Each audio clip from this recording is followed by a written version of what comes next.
So, ito guys, yan yung leftover ko kahapon. Kain tayo. Masarap ang pansit guys, pagka leftover, 'di ba? Kahapon lang naman yan guys. At okay pa naman siya.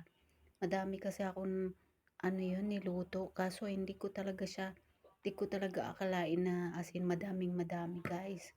Ilang beses akong kumain and at the same time, nabusog naman ako guys. Kaso nga, yung bang masarap din ba yung bang guys, yung may kasama siyang kanin. Kaso hindi na ako nagkanin guys kasi punong-puno siya ng guys, ng vegetables yan. Oh, may English na naman yun guys ha.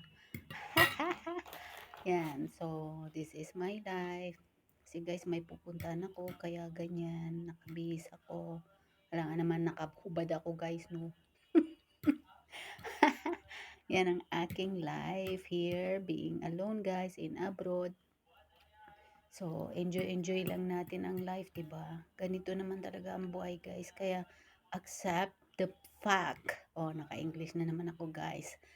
Ganun talaga guys ang buhay. Kailangan natin, tanggapin yung anumang bagay na dumarating sa atin, diba?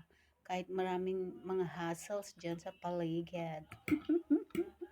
Yan ang aking life. So, ito lang yung masasabi ko guys. Happy New Year and God bless us all.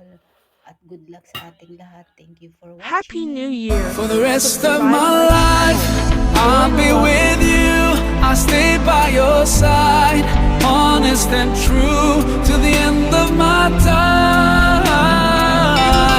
I'll be loving you for the rest of my life, through days and nights.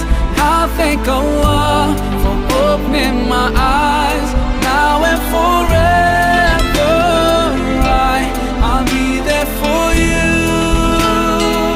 I know it deep in my heart. I feel so blessed when I think of you, and I ask Allah to bless all we do.